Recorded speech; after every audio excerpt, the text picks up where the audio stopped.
발신자 제한 표시가 전화 한 통이 옵니다. 받을까 말까 고민했다가 받았더니 이런 일이 벌어졌습니다. 박성배 변호사님. 2달 전 한 유명 여배우가 발신자 제한 표시로 걸려온 전화를 받습니다. 걸려온 전화를 받았더니 한 남성이 나는 당신의 남자친구다라고 말을 시작합니다. 네.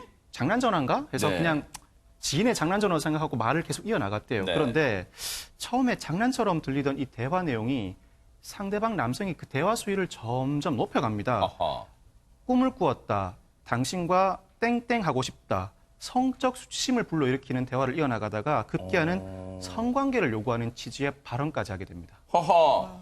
그런데 지금 이 전화를 받은 발신자 제한 표시로 이 찍힌 전화를 받은 당사자가 김윤희 프로파일러님 여배우라고요, 지금? 네, 그러다 보니까요. 더 가볍게 생각할 수가 없었던 겁니다. 실제로 내 전화번호는 또 어떻게 알았지 생각이 그러네요. 들었겠죠. 그러다 보니까 경찰에 신고를 하게 됩니다. 아하. 그래서 이제 경찰이요. 통신 기록을 보다 보니까 광주에 살고 있는 37살의 어떤 남성임을 특정하게 됐고요. 체포를 하게 됩니다. 네. 그래서 압수수색을 집하고 휴대전화를 했는데요. 다행히도 이 전화가 다행이라고 얘기할 수는 없는 거죠. 사실 그 기록이 남아있지는 않았다고 합니다. 이 경찰이 그 사람을 광주까지 가서 일단은 잡았어요. 그리고 휴대전화 같은 거 다 디지털 포렌식을 했겠죠. 그리고 혹시라도 이 여배우와 나눴던 아주 성적 수치심을 자극하는 대화를 녹음한 게 있는가 봤더니 일단 다행히 그 부분은 없었다고 합니다. 하지만 그렇다고 해서 죄가 안 되는 건 아니겠죠. 그런데 궁금한 게요, 김계관 아나운서. 네. 이 여배우의 번호를 어떻게 알아냈어요, 그러면? 그렇죠. 이 여배우가 또 상당히 유명한 연예인이기 때문에 이 일반인이 과연 이 번호를 어떻게 알았을까 싶은데 네. 이 남성이요. 그 일산에 있는 한 클럽에 갔다고 합니다. 아하. 그런데 거기서 바닥에 떨어져 있는 휴대전화를 습득을 한 거예요. 아하. 그런데 그 휴대전화가 이 여배우의 것이 아니고요. 네. 그러니까 이 여배우의 번호가 저장된 누군가의 폰이었던 겁니다. 네. 그래서 이 습득한 폰으로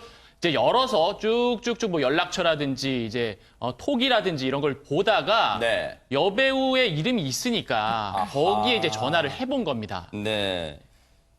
정확한 저간의 사정은 모르겠습니다만 그 전화가 글쎄요, 휴대전화 잠금 장치가 안 돼 있거나 혹시 돼 있더라도 금세 뭐 가벼운 아주 흔한 패턴으로 열렸던 전화인가 봐요.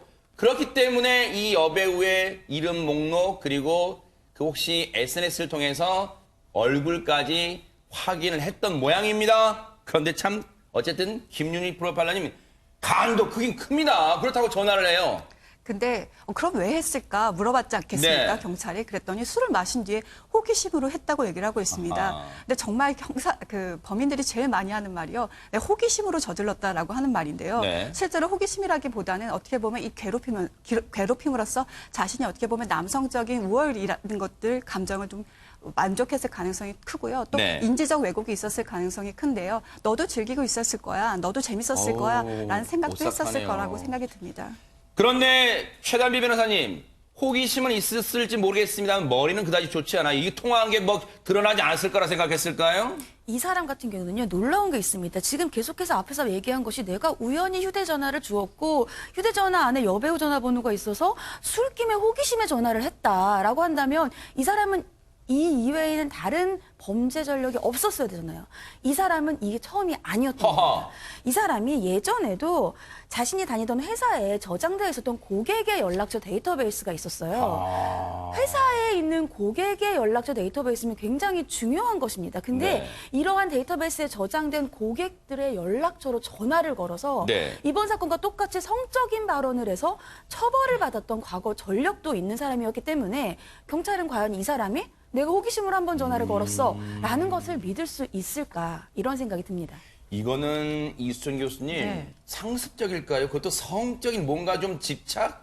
잘못된 생각, 왜곡된 생각 갖고 있을까요? 어떻습니까? 네, 뭐 성인지가 현저히 왜곡된 사람이다라는 건 이제 틀림이 없어 보이고요. 네. 그런데 이게 이제 단순히 그냥 뭐 쉽게 성희롱이다 이렇게 얘기하기에는 이미 정도가 굉장히 지나친 이제 측면이 보이고 그러네요. 뭐 이런 종류의 이제 음란 대화죠. 음란 대화를 이어나가면서 아마 이 사람이 그냥 대화만 하진 않았을 거예요. 상당 부분 이제 일탈적인 성행위도 뭐 하고 있을 개연성이 굉장히 높아가지고 아하. 임상적으로 보면 정상이 아닙니다. 뭐 치료가 필요한 상당 부분 이제 성도착에 해당하는 그런 환자일 개연성이 높은데 아하. 문제는 현행법상에 이런 행위를 처벌할 이제 그 조항들은 이게 굉장히 뭐 처벌 수위가 낮기 때문에 네. 사실은 이제 이런 식의 이제 스토킹을 언어적으로 해도 네. 이게 너무 뭐 스토킹 방지법이나 이런 게 없다 보니까 사실 엄벌에 처하기는 굉장히 어려운 이런 이제 상황인 거죠. 아하. 참 진짜 어처구니 없고 황당한 사건인데 이 남성 그러면 처벌을 할 수는 있습니까? 어떻습니까? 박상무 변호사님. 가능은 합니다. 경찰이 성폭력 처벌법상 통신매체 이용 음란 혐의로 이 남성을 입건해서 검찰에 송치를 했는데 아하. 통신매체 이용 음란은 성적 욕망을 만족시킬 목적으로 전화 등을 이용해서 성적 수치심을 유발할 만한 말을 도달하게 할 때 성립합니다. 네. 전형적으로 이 사례에 적용될 수 있는 법조항입니다.